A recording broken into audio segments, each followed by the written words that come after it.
হাসপাতালের করিডোরটা যেন এক অনন্ত দীর্ঘ পথ। সাদা দেয়াল আর ফিনাইল মেশানো উৎকট গন্ধ আয়াতের নাকে এসে আছড়ে পড়ছে। তবুও সে দৌড়াচ্ছে, তার অবাধ্য পা দুটো বারবার হোঁচট খাচ্ছে। কিন্তু তার কোনো হুঁশ নেই। চারপাশের সবকিছু ঝাপসা হয়ে আসছে, মাথার ভেতরে হাতুড়ির মতো বাজছে। আরভানের সেই রহস্যময় কথাগুলো, আয়াত, আমাকে কোথাও খুঁজে না পেলে কি করবে? আমি চাই না আমার বাবা-মায়ের মতো কোনো অসুখী বাচ্চার জন্ম দিতে। কিংবা সেই বিদ্রূপাত্মক হাসি দিয়ে বলা, তোমার মঙ্গলের জন্যই তোমাকে মুক্তি দিতে চাইছি। আয়াত এখন হাড়ভাঙা যন্ত্রণায় বুঝতে পারছে কেন দীর্ঘ 12 বছর পর আরবান তাকে ডিভোর্স দিতে চেয়েছিল। কেন সে আয়াতকে পাগলের মতো ভালোবাসলেও আঁকড়ে ধরতে ভয় পেত। কেন সে নিজেকে সবসময় এক অদৃশ্য দেয়ালের ওপাশে সরিয়ে রাখত। সে জানতো তার শরীরের ভিতরে এক মরণ ব্যাধি শিকড় গেড়ে বসেছে। সে জানতো তার আয়ু ফুরিয়ে আসছে। সে চায়নি তার চলে যাওয়ার পর আয়াত বিধবা হওয়ার দহন নিয়ে বেঁচে থাকুক, কিংবা তার দেওয়া ছোট্ট প্রাণটি পৃথিবীর আলো দেখার আগেই পিতৃহীন হওয়ার অভিশাপ নিয়ে বড় হোক। সে চেয়েছিল আয়াতের চোখে ঘৃণা হয়ে বেঁচে থাকতে, যাতে তার মৃত্যুতে আয়াতের চোখে জল না আসে। আইসিইউ এর সামনে পৌঁছাতেই আয়াত দেখল ফারহান পাথরের মতো স্তব্ধ হয়ে দাঁড়িয়ে আছে। এলিনা চৌধুরী বেঞ্চে মাথা নিচু করে বসে আছেন, দু হাতে মুখ ঢাকা। আয়াতকে দেখেই ফারহান চমকে উঠল। সে অস্ফুট স্বরে বলল, আয়াত, তুমি এখানে কিভাবে? ফারহানের চোখের কোণে অপরাধ বোধের স্পষ্ট ছাপ। আয়াত টলতে টলতে ফারহানের সামনে গিয়ে দাঁড়ালো। তার কণ্ঠস্বর বুঝে আসছে, তবুও সে চিৎকার করে বলতে চাইল, ফারহান ভাইয়া, আমার আমার আরমান কোথায়? কোথায় রেখেছেন ওনাকে? ফারহান কোনো উত্তর দিতে পারল না, শুধু মাথা নিচু করে রইল। আয়াতের ভেতরের বাঁধ ভেঙে গেল। সে ফারহানের জামার কলার খামচে ধরে ঝাঁকুনি দিয়ে বলতে লাগলো, কথা বলছেন না কেন? ও তো বলেছিল ও উড়ে উড়ে চলে আসবে আমার কাছে। কই, কেন আসছে না? সকালে তো ও সুস্থ ছিল। ও তো বলল ও আসবে। আমার স্বামী কোথায় ফারহান ভাইয়া? কথা বলছেন না কেন? প্লিজ কিছু একটা বলুন। আয়াত ডুকরে কেঁদে উঠল। ফারহান ওকে ধরার চেষ্টা করে বলল, আয়াত, শান্ত হও। আরমানের কিচ্ছু হয়নি, ও ঠিক হয়ে যাবে। শান্ত হব? আয়াত চিৎকার করে উঠল। কিসের জন্য শান্ত হব? আপনারা সবাই মিলে আমাকে ঠকিয়েছেন। ও জানতো ও কতটা অসুস্থ, অথচ আমাকে এক মুহূর্তের জন্য বুঝতে দেয়নি। ও হাসতো, আমাকে রাগাতো, আদর করত। সবই কি তবে চিরবিদায়ের প্রস্তুতি ছিল? আপনারা কিভাবে পারলেন আমার কাছ থেকে এটা লুকাতে? আয়াত নিজের চোখ মুছে উন্মাদের মতো প্রতিটি আইসিইউ এর কাচের দরজায় উঁকি দিতে লাগলো।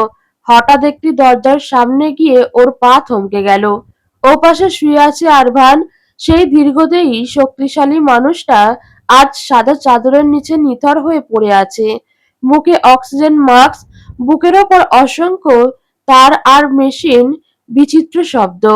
পাশের মনিটরে তার হৃদস্পন্দনের গ্রাফটা ধীর লয়ে ওঠানামা করছে।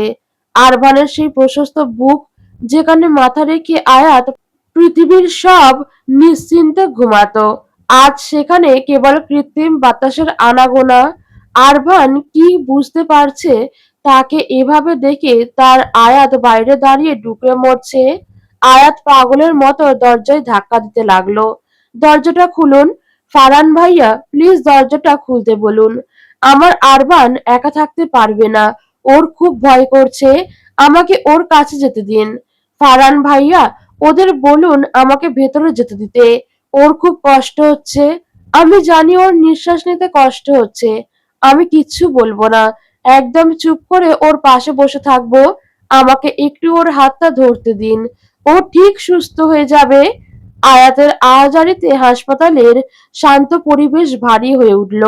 সে দরজার কাছে কপাল ঠেকিয়ে বিলাপ করতে লাগলো, আমার স্বামীকে আমার কাছে ফিরিয়ে দিন। আমি ওকে ঠিক করে দেব। ওর কিচ্ছু হবে না। আমি ওকে ছাড়া বাঁচবো না। আরভান, আরভান, শুনতে পাচ্ছেন? আপনি না বলেছিলেন আপনার মিসেস ডাকলে আপনি ডানা মেলে উড়ে আসবেন? তাহলে এখন কেন চুপ করে শুয়ে আছেন? একবার তাকান আমার দিকে। একবার মুখ ফুটে কিছু বলুন। আমার কাছে একবার আসুন আরভান। আমি আর আপনার সাথে কোনোদিন তর্ক করব না, কোনোদিন কোনো জেদ ধরবো না। শুধু একবার আমার কাছে ফিরে আসুন আরভান। আমার বুকটা কষ্টে ফেটে যাচ্ছে। এলিনা চৌধুরী উঠে এসে আয়াতকে জড়িয়ে ধরার চেষ্টা করলেন। আয়াত, শান্ত হও। আরভানের কিচ্ছু হয়নি। ওকে শুধু কয়েক ঘন্টা অক্সিজেন দেওয়া হয়েছে। ও আবার আগের মতো তোমার কাছে ফিরে আসবে। আয়াত ঝটকায় এলিনা চৌধুরীকে সরিয়ে দিল। তার চোখে তখন আগুনের ফুলকি আর জল একাকার। সে তিক্ত স্বরে বলে উঠল, শান্ত হব? আপনি আমাকে শান্ত হতে বলছেন?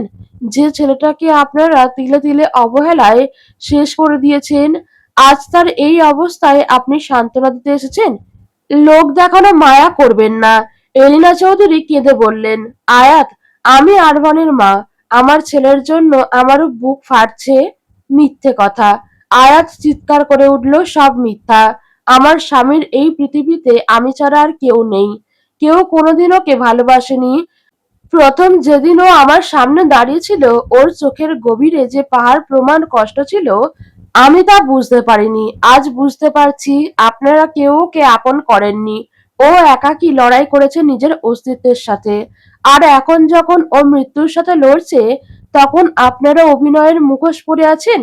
ঠিক সেই সময় আইসিইউর ভিতর থেকে সেই মেয়েটি বের হয়ে এলো, ডক্টর দিবা সাজান। তাকে দেখে আয়াতের মনে পড়ে গেল সেই দিনের কথা। দিবা সাজান অত্যন্ত গম্ভীর মুখে ফারহানের দিকে তাকিয়ে বললেন, আমার মনে হয় এভির এবার খুব শীঘ্রই অপারেশনটা করে ফেলা উচিত। যে কোনো মুহূর্তে অ্যাটিক ডিসকেশন হয়ে যেতে পারে। ওকে একটু বোঝান, ও যেন এবার অন্তত অপারেশনে রাজি হয়। এভাবে অবহেলা করলে সত্যি এবার চিরতরে কিছু একটা ঘটে যাবে। তখন আমরা ওকে আর ফেরাতে পারবো না। কথাটা বলে তিনি চলে গেলেন। কিন্তু আয়াত পাথরের মূর্তির মতো দাঁড়িয়ে রইল। সে কাচের ওপাশে আরবানের বিবর্ণ মুখের দিকে তাকিয়ে নিস্তেজ স্বরে ফারহানকে জিজ্ঞেস করলো, কেন আমাকে কিচ্ছু জানানো হয়নি ফারহান ভাইয়া? এতগুলো মাস কেন আমাকে অন্ধকারে রাখা হলো? ফারহান অপরাধী স্বরে বলল, আরবান কড়াভাবে নিষেধ করছিল আয়াত। ও বলেছিল তুমি যদি ওর অসুস্থতার কথা জানো, তবে তুমি ভালোবাসার বদলে দয়া করে ওর সাথে থাকবে। ও তোমার চোখে দয়া দেখতে চায়নি আয়াত। ও শুরুতে চেয়েছিল তুমি ওকে ঘৃণা করে দূরে চলে যাও, যাতে ওর চলে যাওয়ার পর তোমার কষ্ট কম হয়। কিন্তু ও না চাইতেও তোমার মায়ায় এমন ভাবে জড়িয়ে গিয়েছিল যে তোমাকে ছাড়তে পারেনি। ওর জীবনে কোনো পিছুটান ছিল না। একমাত্র তুমিই ওর শেষ অবলম্বন হয়ে এসেছো, যা ওকে সবচেয়ে বেশি দুর্বল করে দিয়েছিল। আয়াতের পায়ের তলা থেকে মাটি সরে গেল। দয়া? আরভান ভেবেছিল আয়াত তাকে দয়া করবে। সে কি জানতো না আরভানের প্রতিটি নিঃশ্বাসের সাথে আয়াতের প্রতিটি রক্তবিন্দু জড়িয়ে আছে? দয়া? আয়া অস্ফুট স্বরে বলল, ও কি আমার আজীবনের সাধনাকে দয়া ভেবেছিল? ও কি জানতো না আরভান চৌধুরী ছাড়া এই আয়াতের কোনো অস্তিত্ব নেই? আয়াত আবার আইসিইউ এর দরজায় নিষ্ক্রিয় চোখে ওপাশে তাকালো। আপনি বড় স্বার্থপর আরভান। আমাকে দয়া দেখানোর সুযোগ দিলেন না, কিন্তু নিজেকে তিলে তিলে শেষ করার সুযোগ ঠিকই নিলেন। আমি আপনাকে কোনো দিন ক্ষমা করব না। যদি আপনি ফিরে না আসেন, আমি পরকালেও আপনাকে ক্ষমা করব না। আয়াতের আর্তনাদ ক্রমশ ক্ষীণ হয়ে এলো। তার মাথা ঘুরছে, চারপাশের দেয়ালগুলো যেন তাকে গিলে খেতে আসছে। আরভান, আমি পারছি না। আমাকে একা ফেলে যাবেন না। আমার কাছে ফিরে আসুন। বলতে বলতে আয়াতের শরীরটা এলিয়ে পড়ল হাসপাতালের ঠান্ডা মেঝেতে। সেন্স হারানোর ঠিক আগ মুহূর্তেই তার কানে বাজলো সেই যান্ত্রিক হৃস্পন্দনের শব্দ, যা তার পৃথিবীটা থামিয়ে দেওয়ার ভয় দেখাচ্ছে। আয়াতের যখন জ্ঞান ফিরল, তখন জানালার বাইরে গোধূলির ম্লান আলো। সে নিজেকে এক অপরিচিত বিলাসিতায় ঘেরা বিছানায় আবিষ্কার করলো। চারপাশের আসবাবপত্র আর অভিজাত্য দেখে সে কিছুটা বিভ্রান্ত হলো। মুহূর্তেই হাসপাতালের সেই বীভৎস দৃশ্যগুলো চোখের সামনে ভেসে উঠতেই সে ধড়ফড় করে উঠে বসলো। এলিনা চৌধুরী দ্রুত এগিয়ে এলেন। তার চোখে মুখে দুশ্চিন্তার কালো ছাপ স্পষ্ট। আর ইউ ওকে আয়াত? আয়াত তার হাত সরিয়ে দিয়ে ব্যাকুল হয়ে ডুকরে উঠল। আমি এখানে কেন? আরভান কোথায়? আমাকে ওর কাছে নিয়ে চলুন। এলিনা চৌধুরী এক দীর্ঘশ্বাস ফেলে অপরাধীর মতো বললেন, আরভান হাসপাতালেই আছে। তুমি জ্ঞান হারিয়েছিলে। আমার মনে হয়েছিল সেই মুহূর্তে তোমার হাসপাতালে থাকাটা ঠিক হবে না, তাই তোমাকে আমার বাড়িতে নিয়ে এসেছি। আয়াত কোনো কথা না বলে বিছানা ছেড়ে দ্রুত নামতে গেল। অস্থিরতায় তার পা কাঁপছিল, শরীর যেন নিজের নিয়ন্ত্রণে নেই। ঘর থেকে বেরিয়ে যাওয়ার উপক্রম করতেই হঠাৎ ড্রেসিং টেবিলের কোনায় রাখা একটি দামি কাচের শোপিস তার গায়ের ধাক্কায় নিচে পড়ে চুরমার হয়ে গেল। আয়াত আঁতকে উঠে নিচু হয়ে কাচের টুকরোগুলো সরাতে গেল। এলিনা চৌধুরী বাধা দিয়ে বললেন, ইটস ওকে আয়াত, কাঁচ ধরো না, হাতে ফুটে যাবে। কাঁচ সরাতে গিয়েই হঠাৎ মেঝের এক কোণায় পড়ে থাকা দুটি ভাঁজ করা চিঠির দিকে আয়াতের নজর গেল। কৌতূহল বশত সে কাগজগুলো হাতে নিয়ে মেলে ধরল, কিন্তু লেখাগুলো দেখা মাত্রই তার চোখের মনি স্থির হয়ে গেল। এ যে তার দাদাজানের হাতের চেনা লেখা। কয়েক মাস আগের একটি চিঠিতে লেখা আছে, তোমার ভরসায় আয়াতকে ওখানে পাঠালাম। আশা করি তুমি আমার বিশ্বাস ভাঙবে না। ওদের দুজনকে দেখে রাখবে সবসময়। তার নিচে আরেকটি জীর্ণ চিঠি, যার তারিখ বলছে 4 বছর আগের। সেখানে লেখা, তুমি কোনোভাবে আরভানকে এখানে পাঠিয়ে দাও, বাকিটা আমি সামলে নেব। আমাদের পরিকল্পনা সফল হতেই হবে। আয়াত নিষ্ক্রিয় ও পাথরের মতো চোখে এলিনা চৌধুরীর দিকে তাকালো। এলিনা চৌধুরী তখন স্তম্ভিত হয়ে দাঁড়িয়ে আছেন। হয়তো এই চিঠিগুলো যে এখানে রয়ে গেছে তা তিনি ভুলেই গিয়েছিলেন। আয়াত ভাঙা গলায় বলল, এসব কি? আপনার সাথে দাদাজানের যোগাযোগ ছিল? এখনো আছে? তাহলে দাদাজান আপনাকে অপছন্দ করার নাটক কেন করতেন? এতটা নিষ্ঠুর কেন আপনারা সবাই? আমাকে আর আরভানকে নিয়ে আপনারা কি জঘন্য খেলা খেলছেন? এলিনা চৌধুরী বিছানায় বসে আয়াতকে পাশে বসার ইশারা করলেন, কিন্তু আয়াত সরু চোখে তাকিয়ে দাঁড়িয়ে রইল। এলিনা চৌধুরীর চোখ দিয়ে অশ্রু ঝরতে শুরু করলো। তিনি রুদ্ধস্বরে বলতে শুরু করলেন, কোনো খেলা খেলছি না আয়াত, শুধু তোমাদের দুজনকে ভালো রাখতে চেয়েছিলাম। পরিস্থিতির শিকার আমরা সবাই। তিনি এক দীর্ঘশ্বাস ফেলে বলতে শুরু করলেন, আরবানের এই মরণব্যাধি আজ নতুন নয় আয়াত। বছরের পর বছর ধরে ও এই বিষ নিজের শরীরে বয়ে বেড়াচ্ছে। তিনি কাঁদতে কাঁদতে বললেন, ছোটবেলা থেকে আরবান ছিল তার বাবার অন্ধভক্ত। আরশাদ যা বলতো ও চোখ বন্ধ করে তাই বিশ্বাস করত। আরশাদ আমাকে বা আমার ছেলেকে কোনোদিন ভালোবাসেনি। সে অন্য এক নারীকে ভালোবাসতো। আর সেই নারীকে জানো আয়াত, সে ছিল তোমার মা। আয়াতের পায়ের তলার থেকে যেন মাটি সরে গেল। এরিনা চৌধুরী বলে চললেন, আরশাদ আমাকে শুধু সম্পত্তির লোভে বিয়ে করেছিল, যা আমি বুঝতে পারিনি। আরবান যখন তোমাকে বিয়ে করে অস্ট্রেলিয়া ফিরল, আরশাদ একদিন নেশার ঘোরে সব বলে ফেলেছিল। আমি প্রথমবার তোমার মায়ের পরিচয় জেনেছিলাম। তখন থেকেই আরবানের মুখে তোমার নাম শুনলে আমার প্রচন্ড রাগ হতো।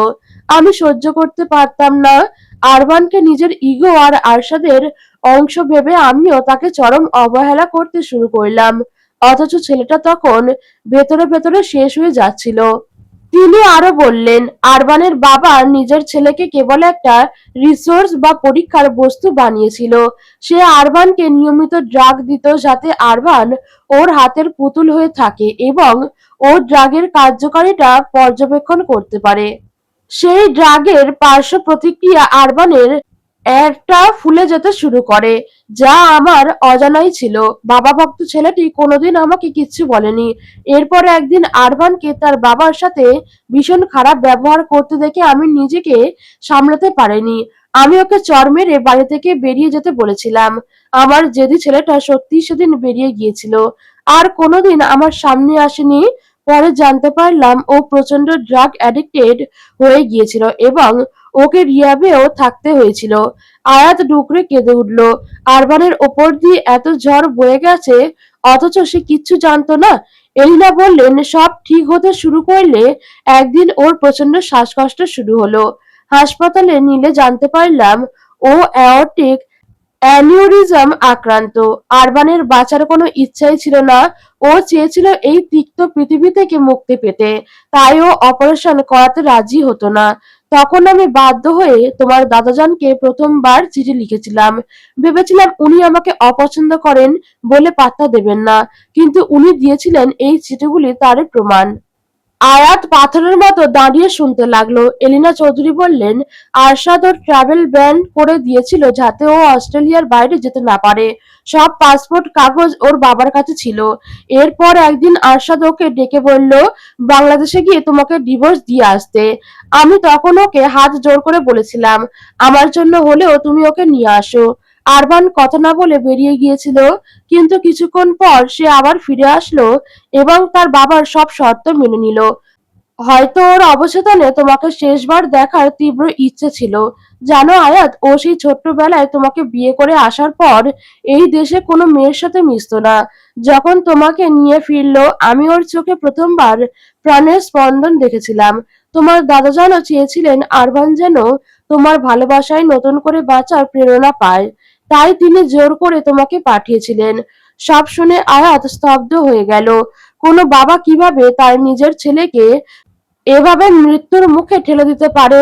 কোনো মা কিভাবে নিজের সন্তানকে স্বামীর প্রতি ঘৃণার কারণে দূরে সরিয়ে রাখতে পারে? এলিনা চৌধুরী এক গ্লাস পানি আনতে গেলে আয়াত আরো এক মুহূর্ত সেখানে দাঁড়ালো। সে ঝড়ের বেগে বাড়ি থেকে বেরিয়ে এলো। এলিনা চৌধুরী ফিরে এসে দেখলেন অনেক দেরি হয়ে গেছে। তিনি পিছন থেকে ডাকলেও আয়াত তখন ট্যাক্সিতে উঠে পড়েছে। কিন্তু বিধি বাম, মাঝপথে ট্যাক্সিটি বিকল হয়ে গেল। আয়াত দিশেহারা হয়ে জনশূন্য রাস্তার মাঝখানেই দাঁড়িয়ে রইল। এলিনা চৌধুরী ফারহানকে ফোন করে সব জানালেন। ফারহান ততটা গুরুত্ব দিল না। আয়াত যখন একবার হসপিটালে এসেছে সে ঠিকই চীনে আসতে পারবে। ওদিকে হাসপাতালের আইসিইউতে আরবানের জ্ঞান ফিরল। ফারহান দ্রুত এলিনা চৌধুরীকে কল দিয়ে জানালো। এলিনা চৌধুরী ভিডিও কলে আরবানের মুখটা এক পলক দেখলেন। আরবান অক্সিজেন মাস্কের ভেতর থেকে খুব কষ্টে অস্ফুট স্বরে প্রথম যে শব্দটি উচ্চারণ করলো তা হলো আয়াত। আয়াত কোথায়? ফারহান এই অবস্থায় ওকে দুশ্চিন্তা দেওয়া ঠিক হবে কিনা বুঝতে পারছি না। তবুও সে বলল, আসলে আয়াত কিভাবে যেন সব জেনে গিয়েছিল।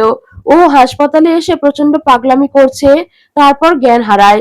এলিনা আন্টি ওকে নিজের বাসায় নিয়ে গিয়েছিল, কিন্তু ও সেখান থেকেও কাউকে কিছু না বলে বেরিয়ে এসেছে। ও বোধহয় হাসপাতালের পথটা ঠিক মতন চেনে, তাই চিন্তা করিস না, ও ঠিক চলে আসবে। আরবান চোখ বুজে এক দীর্ঘশ্বাস ফেলল। তার অবশ শরীরে যেন এক অদ্ভুত হাহাকার খেলে গেল।